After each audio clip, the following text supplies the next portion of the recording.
మీ ఘనమైన శ్రేష్టమైన నామానికి వందనాలు, స్తోత్రాలు. ఇప్పటి వరకు ప్రారంభ ప్రార్థనలో మీరున్నారు, అలాగే పాటల్లో, ఆరాధనలో, ఉత్తర ప్రత్యుత్తరాలలో ప్రభువా మరి చేసిన ప్రార్థనలో మీరున్నందులకై మీకు స్తోత్రాలు. వాక్యమైన దేవుడా, మీరు మాతో మాట్లాడండి. ఈ మైక్ శబ్దం ద్వారా వినుచున్న ప్రజలతో మీరు మాట్లాడండి ప్రభు. సహాయమును దయచేయండి నాయన. మార్గం గుండా వెళుతున్న ప్రజలతో మీరు మాట్లాడండి, సంఘముతో మాట్లాడండి, గ్రామ ప్రజలతో మీరు మాట్లాడండి. అన్ని విషయాల్లో మీరు తోడుగా ఉండి, దాసుడిని వంటి వాడను, నీ పాద ధూళి వంటి వాడను, నీ యొక్క సిలువు చాటున నన్ను మరుగుపరుచుకొని మీ మాట్లాడేది నీవు కాదు నేనన్నారు ప్రభువా. మీరే నాలో ఉండి మాట్లాడండి. ఒక బూరగా నన్ను మీరు ఉపయోగించుకొనవలసిందిగా ప్రార్థిస్తున్నాను. సహాయం చేసి ఆనాడు అపోస్తలుల పౌలు గారు బోధించినప్పుడు ప్రభువా నాయనా, వాక్యం మీద ఎలాగ మనసు పెట్టిందో నాయన లూదియా, అలాగ నీ వాక్యం మీద ప్రజలు మనసు పెట్టడానికి సహాయమును దయచండి. వినగలిగిన చెవులు, గ్రహించుకునే హృదయం ప్రతి వారికి దయచండి. అల్లరాత్మను, పరాకాత్మను, దురాత్మ శక్తులను యేసుక్రీస్తు అధికారం కలిగిన నామములో బయటికి పొమ్మని ఆజ్ఞాపిస్తున్నాం. మీ సన్నిధి మాతో ఉంచి మీరు మహిమ పొందమని యేసునామమును బట్టి అడిగి వేడుకొనుచున్నాం పరమ తండ్రి, ఆమేన్. రైట్. చదవబడిన లేఖన భాగంలో నుండి కొన్ని మాటలు మనము జ్ఞాపకం చేసుకుందాం. ఏమిటి ఈ వర్తమానం యొక్క అంశం అనగా, దేవుని నమ్ముకొని మీరు స్థిరపరచబడుదురు. దేవుని నమ్ముకున్న ప్రజలందరూ కూడా స్థిరపరచబడాలి. స్థిరము లేని వారిగా మనం ఎవరము ఉండకూడదని దీని యొక్క సారాంశము. కావున చదవబడిన లేఖన భాగంలో ఒక మాటను మనం జ్ఞాపకం చేసుకుందాం. చూడండి, ఆదికాండము 15వ అధ్యాయము 6వ వచనాన్ని చదివి నాకు సహాయం చేయండి. పేజీ నెంబరు పాత నిబంధన గ్రంథములో 10 పేజీ నెంబరు. అతడు యెహోవాను నమ్మెను, ఆయన అది అతనికి నీతిగా ఎంచెను. చాలు. ఎవరైనా విశ్వాసులకు తండ్రి అయిన అబ్రహాము ప్రభువుని, సృష్టికర్తని, యెహోవా దేవుణ్ణి నమ్మాడు. అది అబ్రహాముకి నీతిగా ఎంచుకున్నాడు. మనము ప్రభువుని నమ్ముకున్నాం. ఏమండి? ప్రభు నీతిమంతుడు, యథార్థవంతుడు, పరిశుద్ధుడు, పాపము లేనివాడు అని ఎవరు హృదయములో అయితే నిశ్చయించుకుంటారో, లేక ఎవరైతే ప్రభువుని అంగీకరిస్తారో వారు కూడా ఈ అబ్రహాముకు కలిగిన నీతి, యథార్థత, పరిశుద్ధత మనం కూడా కలిగి ఉండాలని ఆలోచన చేయాలి. కావున ప్రియమైన దేవుని బిడ్డలారా, ఆలోచన చేయండి. ఈ 15వ అధ్యాయము వచ్చేసరికి అబ్రహాముకి సంతానము లేరు. శారా గర్భాన్ని ఇంకా ప్రభు అప్పటికి తెరవలేదు. కానీ పైన అంటాడు ఒక మాట, నువ్వు ఎంత ఇచ్చిననేమి ప్రభువా, యెహోవా నాకు సంతానము లేదు కదా అంటే, ఆకాశ నక్షత్రాలను చూడు అబ్రహామా, నువ్వు లెక్కించగలిగితే వాటికంటే విస్తారమైన జన సమూహాన్ని నేను నీకు ఇస్తాను. ఇసుక రేణువులను చూడు, సముద్ర ఒడ్డుకెళ్ళి లేక గోదావరి తీరానికి వెళ్ళి ఇసుకను లెక్కించగలిగిన మనుషులు ఎవరన్నా ఉన్నారంటారా? ఆకాశంలో ఉన్న నక్షత్రాలను ఎవరైనా లెక్కించగలుగుతారా? లేదు. భూలోకంలో ఉన్న వంశాలన్నీ కూడా, ప్రజలందరూ కూడా అబ్రహాము వల్ల దీవించబడ్డారు అని పరిశుద్ధ గ్రంథమైన బైబిల్ తెలియచేయుచున్నది. కావున ఈనాడు నీవు నేను కూడా ప్రభువుని కలిగి ఉండడమే కాదు, దీవించబడాలి, ఆశీర్వదించబడాలి, ప్రభువులో స్థిరముగా ఉండాలి.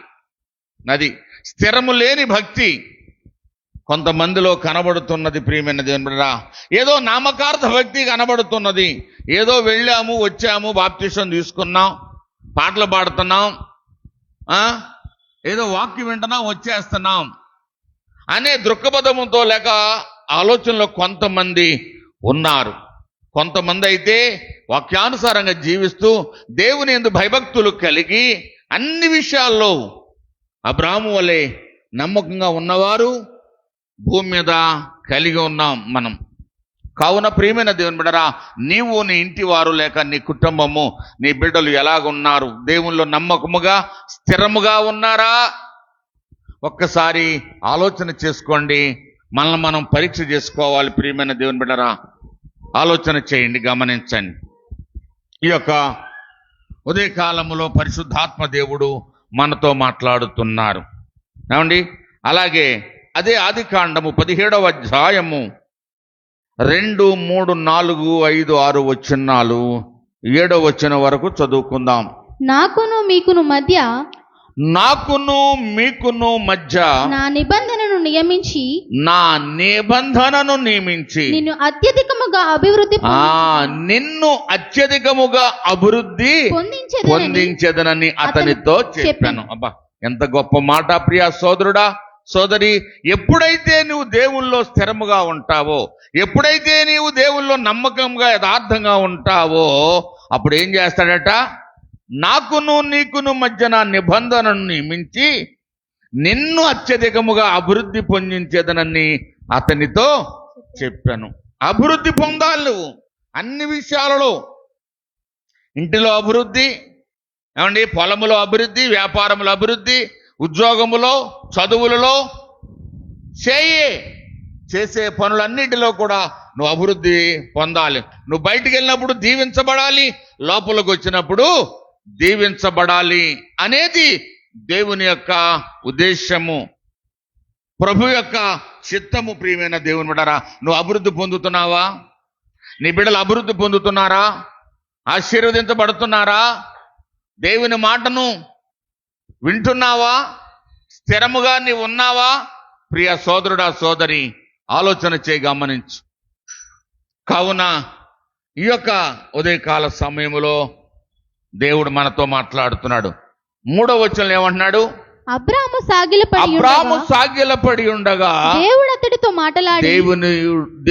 అతనితో మాట్లాడి, ఇదిగో నేను నియమించిన నా నిబంధన నీతో చేసి ఉన్నాను. నీవు అనేక జనములకు తండ్రి వగుదువు. ఎంత అద్భుతమైన మాట ప్రియ సోదరుడా, సోదరి.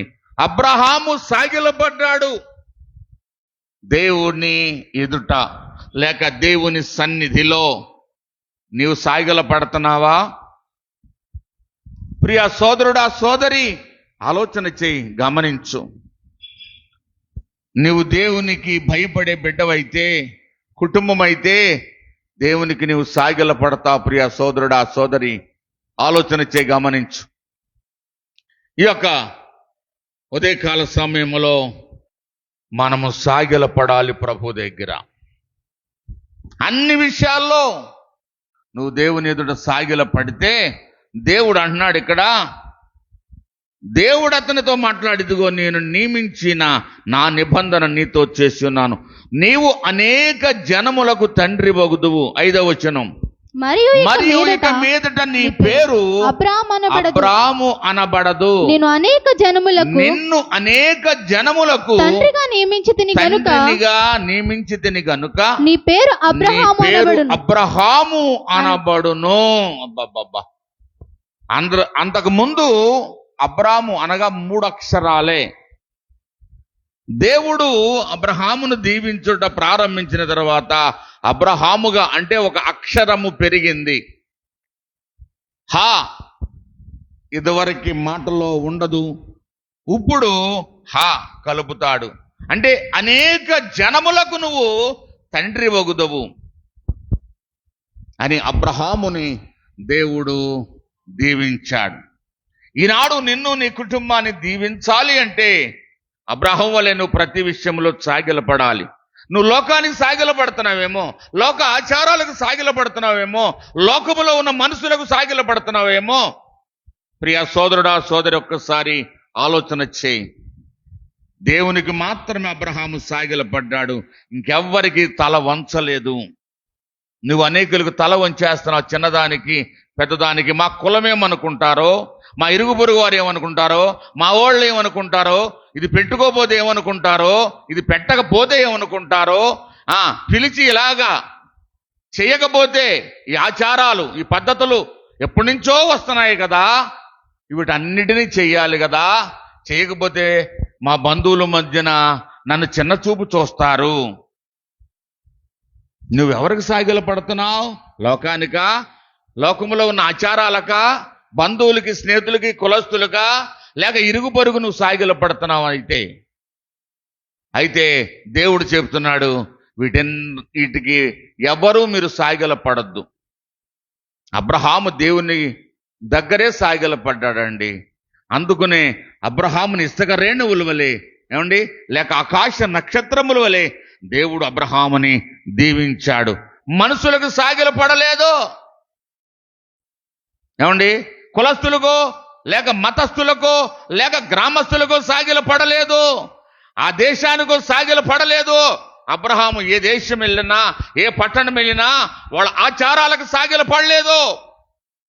కానీ నువ్వు ఈనాడు దేవుని బిడ్డవని చెప్పుకుంటున్నావు, కానీ అనేకన వాటికి సాగిల పడిపోతున్నావు, అనేకన లోక ఆచారాలకి సాగిల పడిపోతున్నావు. ప్రియ సోదరుడా సోదరి, ఏంటేంటో నీ దిష్టి పోతుంది, మీ అమ్మాయికి దిష్టి పోద్దని చుక్క పెడతావు, పాదములో చుక్క పెడతావు. ఏంటిది ఆచారం? కళ్ళకి కాటుకులు పెడతాం, ఏమండి, ఇంటి ముందు ఏదో దిష్టి బొమ్మను కట్టడం, ఒక బూడిద గుమ్మడిగాయను కట్టడం నీకు తగదు. ఇది ఒక కలబందను కట్టడం నీకు తగదు, ఒక పట్టికి పెట్టడం నీకు తగదు, ఒక నిమ్మకాయలు మంత్రించి నీ ఇంట్లో ఉండకూడదు, నీ షాపుకు ఉండకూడదు, నీ యొక్క వాహనానికి ఉండకూడదు. ఏటికి నువ్వు సాగిల పడిపోతున్నావు? లేక చేతికి తాళ్ళో, మొలకు తాళ్ళో, లేక రక్షరేఖలో కట్టుకోవడానికి నువ్వు సాగిల పడుతున్నావా? నీ ఇంట్లో ఎందుకు ఇన్ని సమస్యలు ఏర్పడుతున్నాయి? నీకు తెలుసా? దేవుడి కంటే ఎక్కువగా నువ్వు దెయ్యాన్ని వెంబడిస్తున్నావు అన్నమాట. లోకంలో ఉన్న ఆచారాలను వెంబడిస్తున్నావు. వాళ్ళు చెప్పినవి దాందే దీందే చెయ్యబోతే ఎలాగా? ఇవాళ శుక్రవారం కదా, ఇవాళ అమావాస్య కదా, ఇవాళ ఆదివారం కదా, ఇవాళ మంగళవారం కదా. జాగ్రత్త ప్రియ సోదరుడా సోదరి, ఆలోచన చెయ్యి. అబ్రహాము వేటికి సాగిల పడలేదు, అందుకనే అబ్రహాముని అత్యధికంగా ఆశీర్వదించాడు. మరి నువ్వెందుకు ఆశీర్వదించబడతలేదు? లోకములో ఉన్నవారికి మళ్ళీ నేను కూడా పొలాలు స్థలాలు కొనుక్కోవాలనుకున్నా, లేదు అవి నీ వెంబడి రావాలి. నువ్వు వాటిని వెంబడించడం కాదు, డబ్బు వెంబడో, బంగారం వెంబడో, పొలాలు స్థలాలు వెంబడో, పేరు ప్రఖ్యాతులు వెంబడో నువ్వు వెంబడించడం కాదు, అవి నీ వెనకాల రావాలి. ఎందుకు? అన్ని కలిగి ఉన్న దేవుడిని నువ్వు నమ్ముకున్నావు. అబ్రహాము ఎలాగైతే నమ్ముకున్నాడో, సాగిల పడ్డాడో, అలాగ నీవు నమ్ముకున్న దేవుడు ఉన్నతమైన దేవుడు. సకల ఆశీర్వాదాలు ఆయన దగ్గరే ఉన్నవి గనక ప్రియ సోదరుడా సోదరి, నిన్ను కూడా అత్యధికముగా ఆశీర్వదిస్తాడు. దేంట్లో నిన్ను కొదువ చేయడు. పిలిచిన దేవుడు, వాగ్దానము చేసిన దేవుడు, నమ్మదగిన దేవుడు. కావున ఇక్కడ అంటున్నాడు, అబ్రహాము, చదువుదాం 5వ వచనము, మరియు ఇక మీదట నీ పేరు అబ్రహాము అనబడదు, నిన్ను అనేక జనములకు తండ్రినిగా నియమించదని గనక నీ పేరు అబ్రహాము అనబడును. నీకు అత్యధికముగా సంతానాభివృద్ధి కలుగ చేసి నీలో నుండి జనములను వచ్చినట్లు నియమించుదును.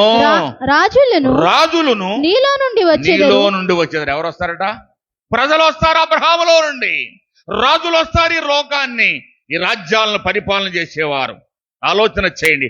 వారు ప్రధానమంత్రులైనా, ముఖ్యమంత్రులైనా, లేక ఎంపీలైనా, ఎమ్మెల్యేలైనా, లేక గ్రామ ప్రెసిడెంట్లే కావచ్చు, లేవండి మండల ప్రెసిడెంట్లే కావచ్చు, జడ్పీటీసీలే కావచ్చు, ఎమ్మెల్సీలే కావచ్చు, ఎవరైనా ఈ భూమి మీద ఏ రాజు అయినా.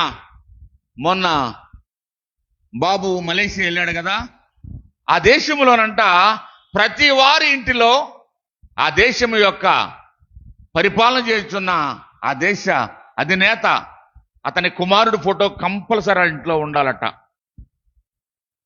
ఆ దేశాన్ని పరిపాలన చేసే రాజు తన ఇంటి వారి ఫోటో ప్రతి వారి గృహంలో ఉండాలట. ప్రియమైన దేవుని బిడ్డలారా, ఎక్కడి నుంచి వచ్చారు ఈ రాజులు, ఎక్కడి నుంచి వచ్చారు ఈ అధికారులు, నాయకులు అనగా ఈ బైబిల్లో నుండే, అబ్రహాము నుండే వీరందరూ కూడా కలిగారని బైబిల్ చెప్తుంది. ఏమన్నాడు అక్కడ? మనుషులనేమి రాజులు కూడా నీలో నుండే వస్తారు అబ్రహామా అని దేవుడు అబ్రహాముకు తెలియజేస్తున్నాడు. ప్రియమైన సోదరుడా, సోదరి, ఆలోచన గమనించు. ఇంకేమన్నాడు తల్లి? చదువు. నేను నీకును నీ తరువాత నీ సంతానమునకును దేవుడునై ఉండునట్లు నాకును నీకును నీ తరువాత వారి తరములో నీ సంతతికి మధ్యన నిబంధనను నిత్య నిబంధనగా స్థిరపరచెదను. అబ్బా, నేను నీకు దేవుడినై ఉంటాను అబ్రహామా, నీవు నాకు దాసుడవు. ఆలోచన చేయండి, గమనించండి ప్రియమైన దేవుని బిడ్డలారా. ఎంతమంది ఉన్నారు నీకు? రోజుకొకరు, వారానికొకరు, నెలకొకరు, సంవత్సరానికొకరు చూస్తున్నాం కదా చాలా మంది జీవితాలలో. అలాగే నీకు ఉండకూడదే? కొంతమంది జీవితాలు ప్రభువుని నమ్ము కూడా స్థిరముగా ఉండలేదండి. ఎవరో ఏదో చెప్పారని అక్కడికి ఇక్కడికి పరిగెడుతున్నారు. చాలా బాధ, చాలా దుఃఖపడుతున్నాడు దేవుడు. మిమ్మల్ని చూసి మీ కొడుకు నేను పడిన ప్రయాసంతో వ్యర్థమైపోతుందేమో అపోస్తలుడైన పౌలు గారు గలతీయులకు రాస్తున్న సంఘానులో అంటున్నాడు, 4:8 మీ కొరకు నేను పడిన ప్రయాసంతో వ్యర్థమైపోనేమో, నేను కార్చిన కన్నీరు, నేను ఉన్న ఉపవాసాలు, నేను చేసిన ప్రార్థన వ్యర్థమైపోనేమో అని అక్కడ బాధపడుతున్నాడు అపోస్తలుడైన పౌలు గారు గలతీ సంఘం గురించి. నీ గురించి కూడా, లేక నీ కుటుంబం గురించి కూడా దేవుడు బాధపడుతున్నాడేమో. ఈ ఉదయకాల సమయంలో ఒక్కసారి నిన్ను నువ్వు పరీక్ష చేసుకో. ప్రియా సోదరుడా, సోదరి, ఆలోచన చేయి. దేవునికి మహిమకరమైన కుటుంబంగా మనం ఉన్నామా, లేక లోక ఆచారాలతో కలగూర గంపలాగా కలిసిపోతున్నావా? జాగ్రత్త. నువ్వు ఒక నిబంధన చేశావు, లేక ఒక ఒడంబడిక చేశావు, లేక ఒక ప్రమాణం చేశావు ప్రభుతో, అది నువ్వు మర్చిపోయావా సహోదరి, సహోదరుడా? ఇది నేను చేయను ఇక నుండి అని అన్నావు, మరలా చేస్తున్నావు. జాగ్రత్త. ఎవరి కొరకు? మనుషుల కొరక? దాసురాలు అయిపోతున్నావు, దాసుడు అయిపోతున్నావు. ఏమండి? కులస్తులు వారి కొరక, లేక గ్రామం కొరక? నిన్ను పిలిచిన దేవుడు ఎవరు అనుకుంటున్నావు? అసలు నీకు వాగ్దానం చేసిన దేవుడు ఎవరు అనుకుంటున్నావు? నిన్ను రక్షించిన దేవుడు ఎవరు అనుకుంటున్నావు? ప్రియ సోదరుడా, సోదరి, ఆలోచన గమనించు. ఇవన్నీ మర్చిపోయి పక్కన పెట్టి లోక ఆచారాల వెంబడి, లోకములో అనేక వారి పద్ధతుల వెంబడిని వెళుతున్నావేమో. జాగ్రత్త. దేవుడు చూస్తున్నాడు. ఏమంటలేదో దేవుడు అనుకుంటున్నావు. జాగ్రత్త. చూస్తూ చూస్తూ ఊరుకునే దేవుడు కాదు. మన శుక్రవారం నాడు ఒక వాక్యం మనం చదువుకున్నాం ఇక్కడ అపోస్తలుల కార్యములు 3వ అధ్యాయములో. ఏమండి? ఒక ప్రవర్తన లేక ఒక దేవుని సేవకుడిని నేను పంపి ఉన్నాను మీ కొరకు. అతని మాట వింటే మీరు ఆశీర్వదించబడతారు. అతని మాట వినకపోతే నేనేం చేస్తాను మిమ్మల్ని? ఆ మాట నాకు అంటానికి కూడా మాట రావట్లేదు నోరు. చాలా భయంకరమైన మాట అక్కడ మాట్లాడాడు దేవుడే. జాగ్రత్త సుమా. ప్రవర్త అంటే, దేవుని సేవకుడు అంటే నువ్వు లెక్కలేని విధముగా నువ్వు ఉన్నావేమో. ఆయన అంతేలే, ఆమె అంతేలే అని అనుకుంటున్నావు. పిలిచిన దేవుడు నమ్మదగిన వాడు. ఆ సేవకుని ఎందుకు పిలిచాడో, లేక ఎందుకు నీ కొరకు పంపించాడో అది నీకు తెలియదు. మనం గతకాల అనేకమైన మాటలను మనం స్మరణ తెచ్చుకున్నాం. 25 సంవత్సరాల క్రితము ఇక్కడికి వచ్చిన విధము, లేక ఇక్కడ జరిగిన కార్యక్రమాలు, అన్ని విషయాల గురించి మనం అందరం కూడా జ్ఞాపకం చేసుకున్నాం. ఆలోచన చేయండి, గమనించండి ప్రియమైన దేవుని బిడ్డలారా. కావున ఇక్కడ 7వ వచనం అంటున్నాడు, నేను నీకును నీ తరువాత నీ సంతానమునకును దేవుడునై ఉండునట్లు నాకును నీకును నీ తరువాత వారి విషయములలో నీ సంతతికి నీ మధ్య నా నిబంధనను నిత్య నిబంధనగా స్థిరపరిచెదను. దేవుళ్ళోను స్థిరపరచబడాలి. అబ్రహామును స్థిరపరిచాడు దేవుడు. మరి నువ్వు స్థిరంగా ఉంటే నిన్ను స్థిరపరుస్తాడు. నువ్వు స్థిరంగా లేకపోతే నిన్ను స్థిరపరచవలసిన పని ఆయనకి లేదు. నువ్వు నామకార్థ భక్తిలోనే ఉంటే ఉమ్ము వేస్తానంటున్నాడు దేవుడు. నువ్వు వెచ్చగానా ఉండు, చల్లగానా ఉండు, నులివెత్తని స్థితిలో ఉండొద్దు, నామకార్థ భక్తిలో ఉండొద్దు. ఏదో ప్రార్థన చేసుకుంటున్నావు, వాకింగ్ చదువుకుంటున్నావు, ఆదివారం వెళ్తున్నావు, శుక్రవారం వెళ్తున్నావు, లేక వారం మధ్యలో ప్రార్థనకు వెళుతున్నావు కదని నామకార్థ భక్తిలో ఉన్నావా? జాగ్రత్త, ఉమ్ము వేస్తాడు. ఆ స్థితి, ఆ పరిస్థితి ఎవరు తెచ్చుకోకూడదు.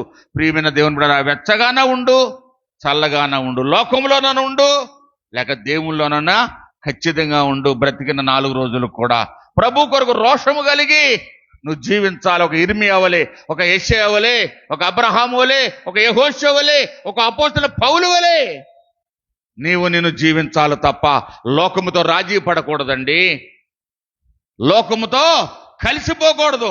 లోక ఆచారాలతో, లోక పద్ధతులతో మన బంధువులు, స్నేహితులు ఏదో అన్నారని ఆదికాండం 12వ అధ్యాయములు దేవుడు అబ్రహామును పిలిచాడు. అబ్రహామా, నీ తండ్రి ఇంటిని, నీ ఉన్న ఊరిని విడిచి రా బయటికి, నిన్ను చూపించి దేశానికి వెళ్ళి నిన్ను ఆశీర్వదిస్తా అన్నాడు.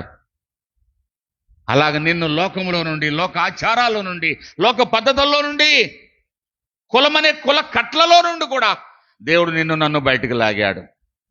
నీ కులం నీకు ఆహారం పెట్టదు, నువ్వు నమ్ముకున్న మార్గం నీకు మోక్షాన్ని ఇవ్వదు.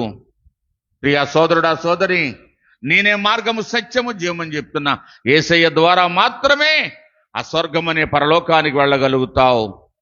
ఇంకా ఎవరి ద్వారాగా కూడా నీకు నాకు ఆ మోక్షానికి వెళ్ళలేం. ఆలోచన చేయి, గమనించు. ఈ ఉదయకాల సమయంలో పరిశుద్ధాత్మ దేవుడు మనతో మాట్లాడుతున్నాడు. చాలా మంది జీవితాల్లో కల్లగోర గంపులైపోతున్నారు, దేవుని విడిచిపెట్టేస్తున్నారు, దేవుని యొక్క సత్యాన్ని విడిచిపెట్టేస్తున్నారు. దేవుడు ఎంతగా దుఃఖపడుతున్నాడో వాళ్ళ యొక్క పద్ధతులను చూసి. అయ్యో, ఈ బిడ్డను రక్షించుకున్నది, ఈ కుటుంబాన్ని రక్షించుకున్నది ఇందుకొరక లోక ఆచారాలతో కలిసిపోయారే, కలగోర గంపలాగా అందరితో కలిసిపోయి ఇవి చేస్తున్నారే. జాగ్రత్త సుమా, నువ్వు ఏర్పరచబడిన రాజులైన యాజక సమూహం అంట, పరిశుద్ధ జనాంగం అంట. నిన్ను ఏర్పరచుకున్నాడు దేవుడు. నువ్వు రాజులైన యాజక సమూహం, పరిశుద్ధుల గుంపులో ఉన్నావు. ఆలోచన చేయి, గమనించు. అంతేగాని లోక ఆచారాలకు మరలా వెళ్ళిపోవద్దు, లోకము తట్టు నువ్వు తిరగొద్దు. ప్రియా సోదరుడా, సోదరి, వాక్యం ద్వారా దినదినము నిన్ను హెచ్చరిస్తున్నాడు దేవుడు. ఏమండి, అయినా కానీ కొంతమంది పద్ధతులు మారతలేదు, కొంతమంది ఆచారాలు మానతలేదు, కొంతమంది వాళ్ళ స్వలాభాన్ని విడిచిపెడతలేదు, దేవుని కొరకు స్థిరులుగా ఉండలేదు. అందుకనే బాధపడుతున్నాడు దేవుడు. ఏమండి, గమనించండి. ఈ యొక్క ఉదయకాల సమయంలో పరిశుద్ధాత్మ దేవుడు మనతో మాట్లాడుతున్నాడు. రండి, అదే ఆదికాండము 41వ అధ్యాయము 40, 41, 42, 43 వచనాలు. పేజీ నెంబరు పాత నిబంధనలో 35. మరియు ఫరో, చూడుము, ఐగుప్తు దేశమంతటి మీద నిన్ను నియమించి ఉన్నానని యోసేపుతో చెప్పెను. మరియు ఫరో తన చేతిని ఉన్న తన ఉంగరమును తీసి యోసేపు చేతికి పెట్టి సన్నపు నార బట్టలు అతనికి తొడిగించి అతని మెడకు బంగారపు గొలుసును వేసి తన రెండవ రథము మీద అతని నెక్కించెను. అప్పుడు వందనము చేయుడని అతని ముందర జనులు కేకలు వేసిరి. అట్లు ఐగుప్తు దేశమంతటి మీద అతని నియమించెను. చూసారా, ఇక్కడ అన్నాడు దేవుడు తన లేఖనాల్లో, నీవు నా ఇంటికి అధికారివై, 40వ వచనం చదువుతున్నాను, నీవు నా ఇంటికి అధికారివై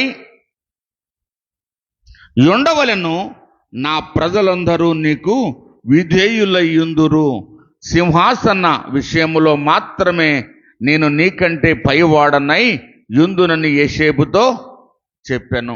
ఏమండి, అన్ని విషయాల్లో యోసేపుని దేవుడు హెచ్చించాడు. అంతేకాదు, అప్పటి వరకు అధికారిగా, నాయకుడిగా, రాజుగా ఉన్న ఆ ఫరోని ఏమండి ఆహారం తినటం తప్ప ఇక దేని విషయంలో కూడా ఆయనకి నాకేమీ లేదు, అంతా యేసేబు చూసుకుంటాడని యేసేబుని ప్రధానమంత్రిగా చేశాడు, రాజుగా చేశాడు, అధిపతిగా చేశాడు. నిన్ను కూడా చేస్తాడు. ఒక బానిసగా అమ్ముడైపోయినా లేక కొనబడిన యేసేబు ఆ దేశానికే ప్రధానమంత్రి అయిపోయాడండి. 41వ వచనం అంటున్నాడు, మరియు ఫరో చూడుము ఐగుప్తు దేశం అంతటి మీద నిన్ను నియమించి యున్నాను యేసేబుతో చెప్పెను. మరియు ఫరో తన చేతినున్న తన ఉంగరమును తీసి యేసేబు చేతిని పెట్టి సన్నపు నారబట్టలు అతనికి తొడిగించి అతని మెడకు బంగారు గొలుసు వేసి తన 2వ రథము మీద అతన్ని ఎక్కించెను. అప్పుడు వందనము చేయుడని అతని ముందర జనులు కేకలు వేసిరి. అట్లు ఐగుప్తు దేశమంతటి మీద అతనిని నియమించాను. ఐగుప్తు దేశానికే ఒక బానిసగా అమ్మబడిన ఆ వ్యక్తిని ఆ దేశానికే ప్రధానమంత్రిగా చేశాడు. ప్రియ సోదరుడా, సోదరి, ఆలోచన చేయండి, గమనించండి. ఇప్పుడుకి 3 సార్లు ప్రధానమంత్రిగా ఉన్నారు మన మోడీ గారు. దేవుని ఇష్టం అది. ఏమండి 4 సార్లు ఆలోచన చేయండి. చంద్రబాబు నాయుడు గారు దేవుడు ఎన్నుకున్నాడు ఈ రాజులను, ఈ అధికారులను, ఈ మంత్రులను, ప్రధానులను దేవుడు ఎన్నుకున్నాడు. అలాగే బానిసగా అమ్మబడిన ఒక పనివాడిగా అమ్మబడిన యేసేబుని దేవుడు ఏం చేశాడు? ఆ దేశానికి ప్రధానమంత్రిగా చేశాడు. నీవు కూడా అన్ని విషయాల్లో నమ్మకంగా, యథార్థంగా ఉంటే దేవుడు నిన్ను కూడా దీవిస్తాడు, ఆశీర్వదిస్తాడు. మరి నువ్వు నమ్మకంగా ఉంటున్నావా? యేసేబును దీవించిన దేవుడు, అబ్రహామును దీవించిన దేవుడు నిన్నెందుకు దీవించడం? వారు స్థిరముగా ఉన్నారు, నువ్వు స్థిరంగా ఉండలేదు. ఆలోచన చేయండి, గమనించండి ప్రియమైన దేవుని బిడ్డారా. నువ్వు ఎటు పడితే అటు, ఏ ఎండగా గొడుగు అన్నట్లుగా కొంతమంది మనుషులు తయారవుతున్నారు భక్తి విషయంలో. అందుకనే ఉమ్ము వేస్తాడట. అట్టి స్థితిలో నువ్వు ఉండొద్దు. నువ్వు ఏ విషయంలో నమ్మకంగా లేవో, ఏ విషయంలో యథార్థంగా లేవో, ఏ విషయంలో తప్పిపోయావో నాకు తెలియదు. పరిశుద్ధాత్మ దేవుడు నిన్న ఉదయం నుంచి వాక్యం వరకు ధ్యానించగా దేవుడి లేఖనాలను తెలియచేశాడు. కావున సంఘముతో చెప్పుచున్న మాట చెవి గలవాడు వినుగాక అని బైబిల్ తెలియచేయుచున్నది. ఈ యొక్క ఉదయకాల సమయంలో దేవుడు నీతో మాట్లాడుతున్న ప్రతి లేఖనాన్ని బట్టి నీవు నీ జీవితాన్ని, నీ కుటుంబాన్ని సరి చేసుకోగలిగినట్లయితే గొప్ప ధన్యుడవు, ధన్యురాలవు. లేక మనం ధన్యులము. లేని ఎడల ఏదో నామకార్థ భక్తిగా జీవిస్తున్నావు కానీ పరలోక రాజ్యానికి నువ్వు వెళ్ళలేవు. ఆ దేశంలో స్థిరముగా దేవునితో యుగయుగాలు నువ్వు ఉండలేవు. ఈ లోకానికి సంబంధించే నువ్వు ఆశీర్వదించబడవచ్చు, లోక ఆచారాల పద్ధతులు నువ్వు వెళితే ఏదైనా చేయగలగచ్చు, కానీ తదుపరి పరలోక రాజ్యానికి నీవు చేరలేవు. ఆలోచన గమనించు. ఇది శాశ్వతము కాదు, ఇది స్థిరము కాదు. మనకి పరలోకమే మనకు స్థిరము. ఎప్పుడు పిలుస్తాడో దేవుడు మనకి తెలీదు. పరిస్థితులు ఎలాగ ఉన్నాయి చూడండి. ఎన్ని భయంకరమైన సంఘటనలు భూమి మీద జరుగుతున్నావో. దేవుని రాకడికి ఎన్నో సూచనలు కనబడుతున్నాయి. వీటన్నిటిని కూడా చూసి కూడా నీలో భయం లేకపోతే, సరిగా దేవునిలో స్థిరత్వం లేకపోతే ప్రయోజనమే లేదు. రండి మరొక మాటను చూద్దాం. సమూయేలు 2వ గ్రంథము, 2వ సమూయేలు గ్రంథము 7వ అధ్యాయము 15-16 వచనాలు. 258 పాత నిబంధనలో నిన్ను స్థాపించుటకై, చాలా జాగ్రత్తగా వినండి. 258 పేజీ నెంబర్ ప్రతి ఒక్కరూ తీయండి, ప్రతి ఒక్కరూ తీయండి.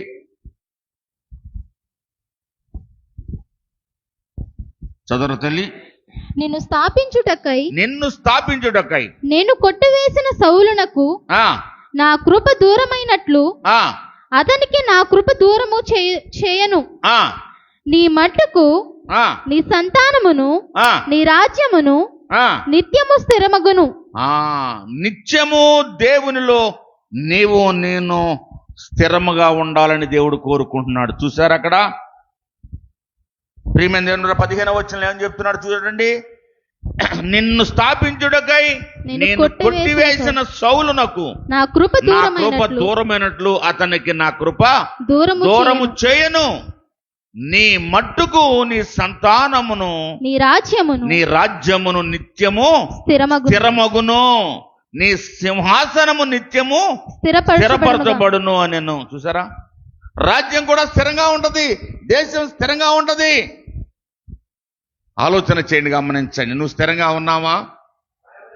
ఆలోచన చేయండి, గమనించండి. ప్రియ సోదరుడా సోదరి, ఈనాడు స్థిరము లేని జీవితాలు అనేకమని మనం చూస్తున్నాం.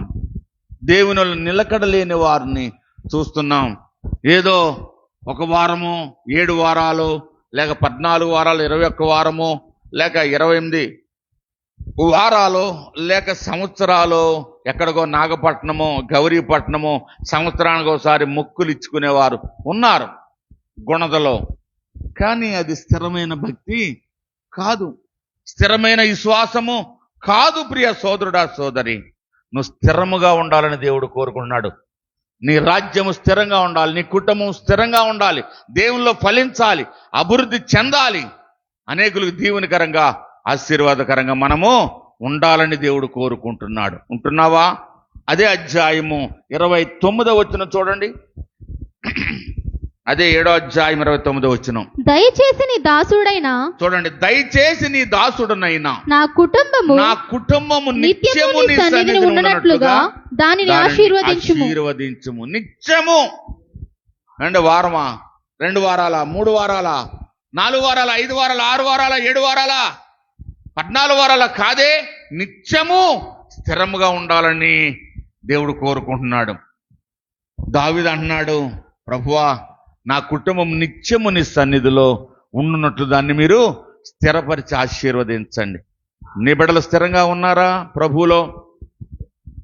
ఆలోచన చేయండి, గమనించండి. ఇంకేమన్నాడు? యెహోవా నా ప్రభువా నీవు సెలవిచ్చి ఉన్నావు, నీ ఆశీర్వాదము నుండి నా కుటుంబము నిత్యము ఆశీర్వదింపబడును గాక. నిత్యము ఆశీర్వదింపబడును గాక. ఆలోచన చేయండి. ఏమండి, నిత్యము నువ్వు ఆశీర్వాదకరంగా ఉంటున్నావా?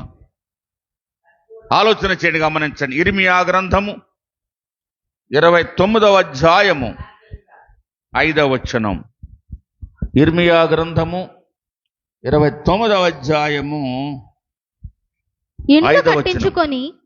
ఇండ్లు కట్టించుకొని వాటిలో నివసించుడి, తోటలు నాటి వాటి ఫలములను అనుభవించుడి, పెండ్లిళ్ళు చేసుకుని కుమారులను కుమార్తెలను అక్కడ ఏమీ తక్కువ లేకుండా అభివృద్ధి పొందుటకై వారు కుమారులను కుమార్తెలను కొనున్నట్లు మీ కుమారులను పెండ్లిళ్ళు చేయుడి, మీ కుమార్తెలకు పురుషులను సంపాదించుకునుడి. నేను మిమ్మును చెరగొనిపోయిన పట్టణము యొక్క క్షేమము కోరి దాని కొరకు యెహోవాకు ప్రార్థన చేయుడి.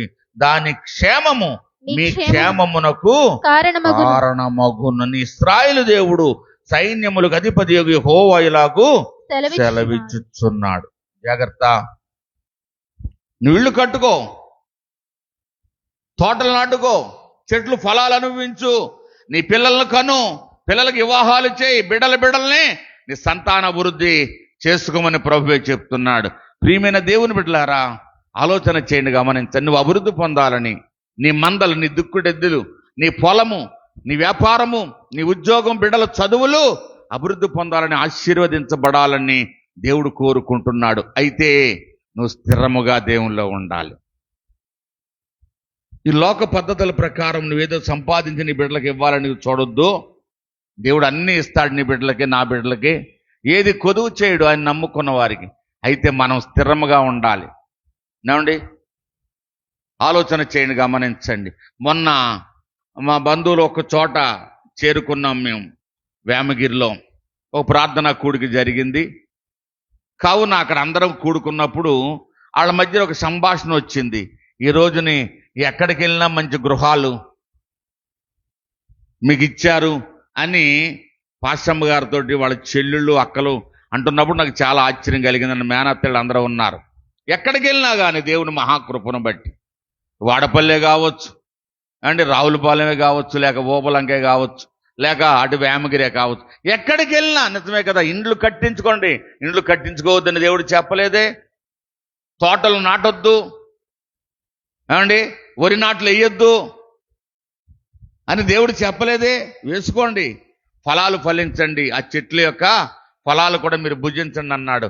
అలాగే బిడ్డలు కనండి, వాళ్ళకి వివాహాలు కూడా చేసుకోనండి, కుమారులకు కుమార్తెలకు అని ప్రభు చెప్పాడు. కావున అక్కడ దావీదు అదే మాట అంటున్నాడు, నీ ఆశీర్వాదము నుండి నా కుటుంబం నిత్యము నీ సన్నిధిలో ఉన్నట్లు దానిని ఆశీర్వదించి స్థిరపరచు ప్రభువా. నువ్వు కోరుకుంటున్నావు ఎప్పుడన్నా? ఇటువంటి మాటలు దేవుని దగ్గర పెట్టి ప్రార్థన చేస్తున్నావు ఎప్పుడన్నా?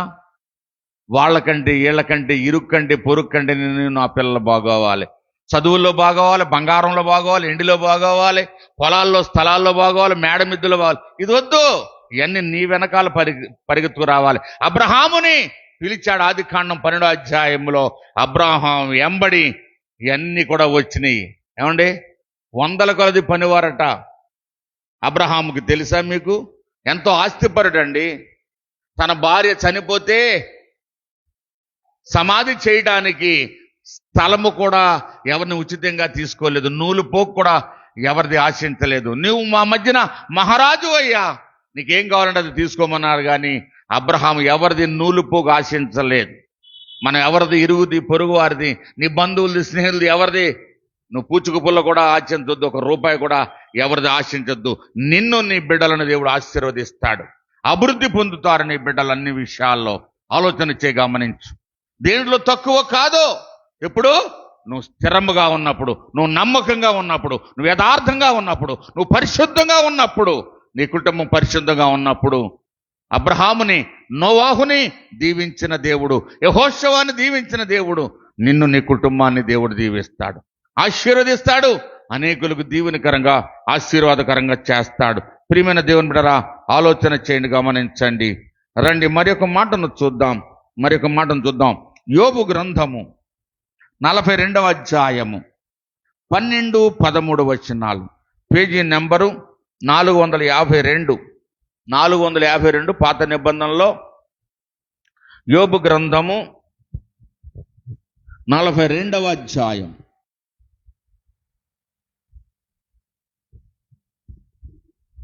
12-13 వచనాలు. యెహోవా యోబును మొదట ఆశీర్వదించినంతట కంటే మరి అధికముగా ఆశీర్వదించెను. అతనికి 14,000 గొర్రెలను, 6,000 ఒంటెలను, 1000 జతల ఎడ్లను, 1000 ఆడుగాడిదలను కలిగెను. చూసారా, యెహోవా యోబుని మొదట ఆశీర్వదించినంతటి కంటే మరి అధికముగా ఆశీర్వదించెను. అతనికి 14,000 గొర్రెలను, 6,000 ఒంటెలను, 1000 జతల ఎడ్లను, 1000 ఆడుగాడిదలను కలిగెను. ఏమండి, అస్తంతా పోయినా నీతిని విడిచిపెట్టలేదు యోబు. బిడ్డలు చనిపోయినా పరిశుద్ధతను, నమ్మకత్వాన్ని విడిచిపెట్టలేదు. ప్రభువా ఎందుకు ఇలా చేశావు? ఎంత యథార్థంగా అతని గురించి యోబు గ్రంథంలో 1వ అధ్యాయంలో రాయబడి ఉంటుంది. ఊజు దేశములోనే అతని అంత భక్తిపరుడు గాని, అతని అంత ఆస్తిపరుడు గాని లేడు అని దేవుడే సాక్ష్యం పలుకుతాడు. అటువంటి యోబుకి కష్టాలు వచ్చినాయి, అవమానాలు వచ్చినాయి, నిందలు వచ్చినాయి. ఏమండి, ఆస్తిపాస్తులు పోయినాయి, పిల్లలు చనిపోయారు, శరీరము కూడా ఏమండి రసిగారిపోతుంది. అయినప్పటికి కూడా ఏనాడు కూడా ప్రభువా, యెహోవా ఎందుకు ఇలా చేశావు? ఎందుకు బిడ్డలు చనిపోయారు? నేను చేసిన పాపం ఏంటి? నేను చేసిన అవిధేయత ఏంటి? నేను చేసిన తిరుగుబాటు ఏమన్నా ఉందా నీ మీద? ఎందుకు ఇలా జరిగిందని ఒక్క మాట కూడా ప్రభువుని అడగలేదు. ప్రియమైన దేవుని బిడ్డలారా, అందుకునే అన్ని పోయిన నీతి మంత్రిగా ఉన్న భార్య అంది, ఇంకా నీతి యథార్థత అంటావేంటయా? ఇప్పుడే నన్ను దేవుని దూషించిన మల్లుకో అన్నప్పుడు మూర్ఖురాలు మాట్లాడుతున్నట్లు మాట్లాడుతున్నావేంటి? ఆశీర్వాదమే అనుభవించుతామా, కీడు అనుభవించడానికి తగమా అని సమాధానం చెప్పాడు. కావున ఇక్కడ ఈ 42వ అధ్యాయములో మొదటి యోబుకున్న ఆస్తిపాస్తుల కంటే అందమైన బిడ్డల కంటే మరి అందమైన బిడ్డలు ఇచ్చాడు. 13వ వచనంలో చూడండి ఏమంటున్నాడు. మరియు అతనికి 7 కుమారులను 3 కుమార్తెలను కలిగిరి. ఆలోచన చేయండి. మరలా ఇచ్చాడు దేవుడు. అంతకంటే ఎక్కువ ఆస్తిపాస్తుల్ని, ఎక్కువ ఆశీర్వాదాన్ని దేవుడు ఇచ్చాడు. ప్రియమైన దేవుని బిడ్డరా, ఆలోచన చేయండి, గమనించండి. ఈ యొక్క మధ్యాహ్నపు వేళలో పరిశుద్ధాత్మ దేవుడు మనతో మాట్లాడుతున్నారు. యోబుకు వలె నువ్వు నీతిగా ఉంటే, యోబు వలె యథార్థంగా ఉంటే, యోబు వలె పరిశుద్ధమైన జీవితం జీవిస్తే ఆ భక్తులందరినీ దీవించిన దేవుడు నిన్ను, నీ కుటుంబాన్ని దీవిస్తాడు. ఏ విషయంలో నువ్వు నమ్మకంగా లేవో నాకు తెలియదు. కొంతమంది కొంతకాలం నమ్మకంగా ఉంటారు, కొంతకాలం నమ్మకంగా ఉండరు. కొంతకాలము దేవునికి చేయవలసిన పనులు చేస్తారు, కొంతకాలము కొద్దిగా విశ్వాసంలో కొంచెం ఇదయ్యేటప్పటికి, లేక సీనియారిటీలో కొంచెం ఇదయ్యేటప్పటికి, ఇది నేను ఎందుకు చెయ్యాలి, ఈ మందిరానికి పని, ఈ మాట నేనెందుకు వినాలి, దేవుని సేవకుడు చెప్పింది. లేదు సుమా, మన శుక్రవారం వాక్యం జ్ఞానించాం. ఒక ప్రవర్తన మీ కొరకు నేను పంపించాను. అతని మాట వినకపోతే మీరేమవుతారో దాంట్లో రాశాడు. అతని మాట వింటే ఆ దేశమైనా, ఆ పట్టణమైనా, ఆ గ్రామమైనా, ఆ కుటుంబాలైనా, ఆ వ్యక్తులైనా, ఆ మనుషులు ఎలా దీవించబడతారో కూడా మీరు విన్నారు. అపోస్తుల కార్యం 3వ అధ్యాయములో ఆలోచన చేయండి. ఆ మాట మరలా మీకు చూపిస్తాను. రండి, అపోస్తుల కార్యములు 3వ అధ్యాయము. అపోస్తుల కార్యములు 3వ అధ్యాయము రండి చూద్దాం. 3వ అధ్యాయము 23వ వచనం చూడండి. ఆ ప్రవక్త మాట విననివాడు ప్రజలలో ఉండకుండా సర్వనాశనమగునెను. ఆ మాట పలకడానికి నాకు ఇష్టం లేదు. ప్రవర్త మాట ఎవరైతే వినరో వారు ఏమవుతారో వ్రాయబడి ఉన్నది. 24వ వచనం. మరియు సమూయేలు మొదలుకొని ఎందరు ప్రవర్తలు ప్రవచించిరో వారందరూ ఈ దినమును గూర్చి ప్రకటించిరి. ఆ ప్రవర్తలకును దేవుడు అబ్రహాముతో నీ సంతానమందు భూలోక వంశములన్నీయు ఆశీర్వదించబడునని చెప్పి మీ పితరులతో చేసిన నిబంధనకును మీరు వారసులై ఉన్నారు. జాగ్రత్త. ఏమండి, అబ్రహాము, ఇస్సాకు, యాకోబులతో చేసిన నిబంధన లేక ప్రమాణము చొప్పున దేవుడు ఆశీర్వదించాడు. ఒక ప్రవర్తన మీ కొరకు నేను పంపి ఉన్నాను. ఆలోచన చేయండి. మీ కొరకు నేను పుట్టించి ఉన్నానంటాడు లూకా శుభవార్తలో. ప్రియమైన దేవుని బిడ్డలారా, ఆలోచన చేయండి, గమనించండి. కావున నేను ముగించబోతున్నాను. దేవుడు తన లేఖనాల ద్వారా మనతో మాట్లాడుతున్నారు. ఆఖరికి ఒక మాట చెప్పి నేను ముగిస్తాను. రండి, 26వ వచనం. దేవుడు తన సేవకుని పుట్టించి మీలో ప్రతి వానిని వాని దుష్టత్వము నుండి మళ్లించుట వలన మిమ్మును ఆశీర్వదించుటకు ఆయనను మొదట మీ యొద్దకు పంపెదనని చెప్పాను. దేవుడు తన సేవకుని పుట్టించాడట. సేవకుని యొక్క విలువ నీకు తెలుసా? సేవకుని కుటుంబం యొక్క విలువ నీకు తెలుసా? నీ కొరకు ప్రవర్తన పుట్టించాడు. నీ కొరకు భక్తుడును పంపించాడు. దేవుడు తన సేవకుని పుట్టించాడట. ఎందుకు? మనుషులో ఉన్న పాపాలన్నీ పోగొట్టాలని, వారు దుష్టత్వం నుండి మళ్లించాలని. బైబిల్ అనేక వాక్యాలు, దేవుని మాటలు వారికి చెప్పి ఇక పాపము చెయ్యకు అని చెప్పి వారి దుష్టత్వము నుండి, వారి చెడు మార్గాల నుండి విడిపించడానికి ఒక ప్రవర్తన మీ కొరకు దేవుడు పంపించాడు. ఆలోచన చేయండి, గమనించండి. కావున ఎవరైతే విశ్వాసముతో ఈ మాటలు వింటున్నారో మీ హృదయాల్లో ఈ మాటలు భద్రపరచుకోండి. మీరు స్థిరంగా ఉండండి, యథార్థంగా ఉండండి. అప్పుడు మిమ్ములను, మీ కుటుంబాలను దేవుడు ఏం చేస్తాడో ఆశీర్వదిస్తాడు. రండి, 2వ దినవృత్తాంతముల గ్రంథము 20వ అధ్యాయం 20వ వచనము. 374 పేజీ నెంబరు. పాత నిబంధనలో 374 74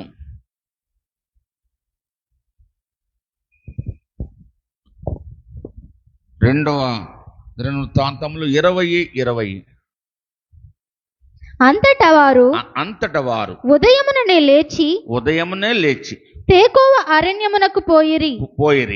వారు పోవుచుండగా యెహోషాపాతు నిలువబడి యూదావారులారా యెరూషలేము కాపురస్తులారా, నా మాట వినుడి. మీ దేవుడైన యెహోవాను నమ్ముకొనుడి. అప్పుడు మీరు స్థిరపరచబడుదురు. ఆయన ప్రవక్తలను నమ్ముకొనుడి. అప్పుడు మీరు కృతజ్ఞతలాగుదురని చెప్పాను. ఎవరు నమ్ముకోవాలట? దేవుణ్ణి నమ్ముకోవాలి. దేవుని బిడల్ని, ప్రవర్తలను లేక దేవుని సేవకులను నమ్ముకోవాలి. ఈనాడు సేవకుని మాట అంటే, సేవకురాల మాట అంటే, దేవుని మాట అంటే ఏదో వినట్టుగా, ఏమండి దేవుడు మాకు రెండింతలు తీర్పు తీరుస్తాడు సుమా ఏమనుకుంటున్నారు మీరు? కానీ దేవుని సేవకుడు చెప్పిన మాటకు విధేయత చూపకపోతే, అపోస్తుల కార్యాలను చూశాం కదా 3వ అధ్యాయంలో 23వ వచనంలోని, వినకపోతే ఏమవుతారో, వింటే ఏమవుతారో రాశాడు.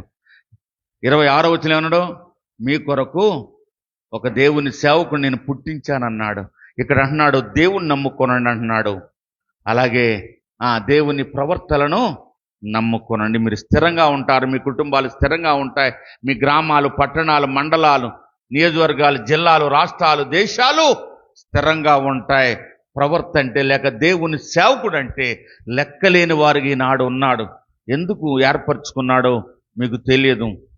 మీ క్షేమం కొరకు, మీ కుటుంబాల క్షేమం కొరకు, దేశం యొక్క క్షేమం కొరకు, మీ యొక్క బిడ్డల క్షేమం, లేక మీ పాడి పంటల క్షేమం, మీ ఉద్యోగాలు, మీ వ్యాపారాలు, ఏమండి మీరు చేసిన సమస్తం పాడి పంటల క్షేమం కొరకు అహోరాత్రులు ఎలుగెత్తి దేవుని దగ్గర ప్రార్థన చేస్తూ ఉంటాడు. చెడు మార్గంలో ఉన్న వారిని మంచి మార్గంలో నడిపించు ప్రభువా, మా దేశ నాయకులను రక్షించు నాయనా అని దేవుడు ఒక ప్రవర్తన పంపించాడు. ఆ ప్రవర్త లేక ఒక సేవకుడు దేవుడు ఆశీర్వదిస్తాడు. ఆ పట్టణాలని, గ్రామాలని, కుటుంబాలని, వారి పాడి పంటల్ని. నీ అంతట నీవే ఆశీర్వదించబడిపోతలేదు, నీ తెలివితేటలు కాదు. కానీ దాని వెనకాల దేవుని యొక్క కృప ఉన్నది, భక్తుల యొక్క ప్రార్థన ఉన్నది. ప్రియమైన దేవుని బిడ్డలారా, అది మీరు తెలుసుకోవాలి, గమనించాలి. మన శుక్రవారం మనము ఎంతోమందిమి ఆ మాటలన్నీ కూడా తలపోసుకున్నాం, జ్ఞానించాం కదా. 25 సంవత్సరాల క్రితము ఈ గ్రామానికి నన్ను పిలిచినప్పుడు, వచ్చినప్పుడు ఎలాగుంది ఈ గ్రామం, ఇప్పుడు ఈ గ్రామము ఎలాగ ఆశీర్వదించబడింది మీ అందరికీ తెలుసు. ప్రియమైన దేవుని బిడ్డలారా, ఇక్కడ చాలామంది తల్లులు ఉన్నారు. ప్రియమైన దేవుని బిడ్డ, ఆలోచన చేయండి, గమనించండి. కావున ప్రభు మనల్ని, మన కుటుంబాలని స్థిరపరచాలని, ప్రభు మనల్ని, మన కుటుంబాలని, మన గ్రామాలని, మన మండలాన్ని, మన నియోజకవర్గాన్ని, మన యొక్క జిల్లాలను, మన రాష్ట్రాన్ని, మన దేశాన్ని దేవుడు దీవించాలని కోరుకుంటూ ఈ నా మాటలు ముగిస్తున్నాను. ప్రార్థన చేసుకుందాం. తలలు వంచండి, ప్రార్థనలో ఏకీభవించండి. దేవుడు మాట్లాడిన ప్రతి మాటను బట్టి దేవునికి మహిమ కలుగునట్లు ప్రార్థన చేసుకుందాం.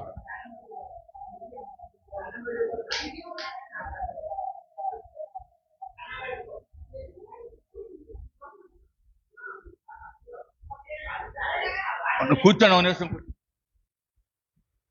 పరిశుద్ధుడా, ప్రేమ కలిగిన తండ్రి, కృప కలిగిన దేవా, నీకు వందనాలు, స్తోత్రాలు.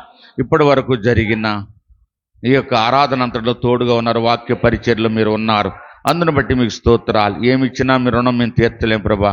మీరు చేసిన ప్రతి మేలును బట్టి, ఉపకారాన్ని బట్టి, ఇచ్చిన ఆయుష్ ఆరోగ్యాన్ని బట్టి మీకే స్తోత్రాలు. బిడ్డలందరినీ దీవించి ఆశీర్వదించి మీరే మహిమ, ఘనత, ప్రభావం పొందండి. నీ యొక్క కృప, నీ దయ, నీ కనికరం అందరిపై ఉంచి మీరే మహిమ పొందమని యేసు నామమున బట్టి అడిగి వేడుకొనుచున్నాం పరమ తండ్రి. ఆమెన్.